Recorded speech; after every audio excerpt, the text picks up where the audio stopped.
Hello students, আমাদের চ্যানেলে তোমাদের সকলকেই স্বাগতম। আজকের ক্লাসে আমরা ক্লাস 7 এর রায় ও মার্টিন 2024 প্রশ্নবিচিত্রার ইতিহাসের সেকেন্ড ইউনিট টেস্টের 2 নম্বর স্কুলের প্রশ্নোত্তরগুলি করব। ইতিহাসের আগের স্কুলের প্রশ্নোত্তরগুলি তোমরা যদি দেখে না থাকো তাহলে অবশ্যই আমাদের চ্যানেলে গিয়ে দেখে নিও। নিচে ডিসক্রিপশনের লিঙ্ক আমি দিয়ে রাখলাম। আর তোমরা যদি আমাদের চ্যানেলে নতুন হয়ে থাকো তাহলে চ্যানেলটিকে সাবস্ক্রাইব করে পাশে থাকা বেল আইকনটি অলে প্রেস করে রেখো। তাহলে পরে ক্লাসের ভিডিওগুলি আমি আপলোড করলেই তোমাদের কাছে নোটিফিকেশন পৌঁছে যাবে। তাহলে শুরু করা যাক। 2 নম্বর স্কুলের প্রথমে আছে ঠিক উত্তরটি বেছে নাও। 1 নম্বর প্রশ্ন হলো আহমেদনগরের প্রধানমন্ত্রী ছিলেন, এর উত্তর হবে মালিক অম্বর। 2 নম্বর প্রশ্ন হলো চৌসার যুদ্ধ হয়েছিল, এর উত্তর হবে 1539 খ্রিস্টাব্দে। 3 নম্বর প্রশ্ন হলো খরখরার যুদ্ধে বাবরের অন্যতম প্রতিদ্বন্দ্বী ছিলেন, এর উত্তর হবে নসরত শাহ। 4 নম্বর প্রশ্ন হলো সুলতানি সাম্রাজ্যের প্রদেশগুলিকে বলা হতো, এর উত্তর হবে ইক্তা। 5 নম্বর প্রশ্ন হলো ফিরোজ তুগলকের আমলে কৃষি জমির ওপর আরোপ করা করের নাম ছিল, এর উত্তর হবে খরাজ। তারপরে 2 নম্বরে আছে নিচের প্রশ্নগুলির উত্তর লেখো। 1 নম্বর প্রশ্ন হলো বেমানান শব্দটি খুঁজে বের করো, এখানে উত্তর হবে ইবন বতুতা। 2 নম্বর প্রশ্ন হলো ঠিক না ভুল লেখো। প্রশ্ন হলো ঝিলাম নদীর অপর নাম বিতস্তা, এটি ঠিক হবে। 3 নম্বর প্রশ্ন হলো দোয়াব অঞ্চল কোনটি, এর উত্তর হবে গঙ্গা ও যমুনার মধ্যবর্তী অঞ্চলকে দোয়াব বলা হয়। 4 নম্বর প্রশ্ন হলো ওয়াতন কথার অর্থ কি, এর উত্তর হবে স্বদেশ। 5 নম্বর প্রশ্ন হলো আকবর কত খ্রিস্টাব্দে দহশালা ব্যবস্থা চালু করেন, এর উত্তর হবে 1580 খ্রিস্টাব্দে। তোমাদের মধ্যে থেকে যে কোনো 10 জন আজকের ক্লাসের পিডিএফটি ফ্রিতে পেতে পারো। তার জন্য তোমাদের এই ভিডিওতে লাইক, সাবস্ক্রাইব এবং একটি সুন্দর কমেন্ট করতে হবে। এই ভিডিওতে যখন 100টি লাইক এবং 100টি সাবস্ক্রাইব হয়ে যাবে তারপরে আমি এই ভিডিওর কমেন্টের মধ্যে থেকে র্যান্ডমলি যে কোনো 10 জনকে বেছে নিয়ে তাদের সঙ্গে যোগাযোগ করে এই ভিডিওর পিডিএফটি দিয়ে দেব। আর যারা আগে থেকেই আমাদের চ্যানেলটি সাবস্ক্রাইব করে রেখেছো তারা শুধু লাইক এবং কমেন্ট করলেই হবে।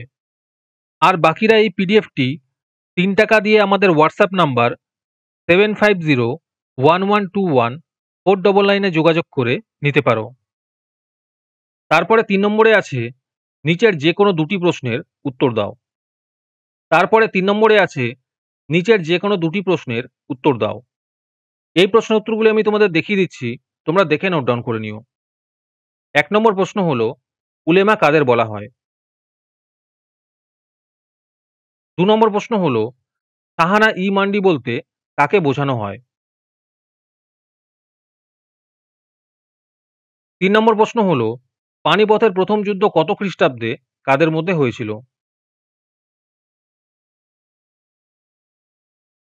4 নম্বর প্রশ্ন হলো সুলহ ই কুল কি।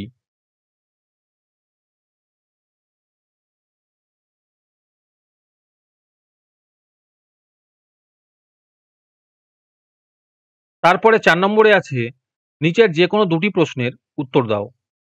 1 নম্বর প্রশ্ন হলো মোগলরা কেন নিজেদের বাদশাহ বলতো।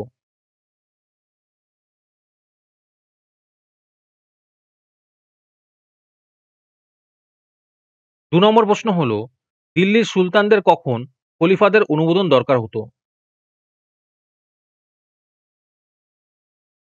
3 নম্বর প্রশ্ন হলো ইলিয়াস শাহী এবং হোসেন শাহী আমলে বাংলার সংস্কৃতির পরিচয় দাও।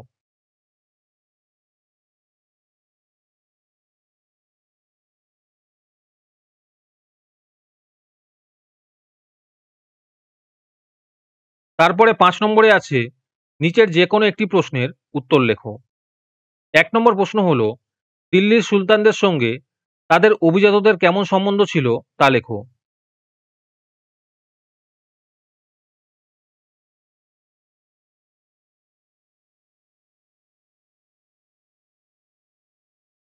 2 নম্বর প্রশ্ন হলো দাক্ষিণাত্য অভিযানের ক্ষত মোগল শাসনের উপর কিভাবে প্রভাব ফেলেছিল।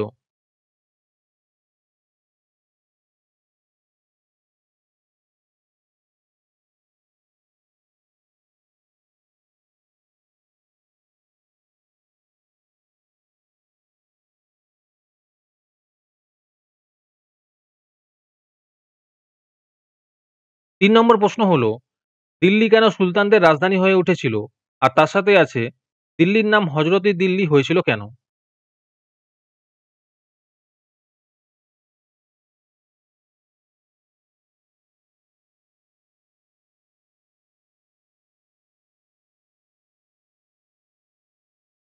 আজকের ক্লাসটি তোমাদের ভালো লেগে থাকলে অবশ্যই একটি লাইক এবং বন্ধুদের কাছে শেয়ার করে দিও। পরের স্কুলগুলির প্রশ্নোত্তরের ভিডিও তাড়াতাড়ি পেতে চ্যানেলটিকে অবশ্যই সাবস্ক্রাইব করে রেখো। তাহলে দেখা হচ্ছে পরের ক্লাসে।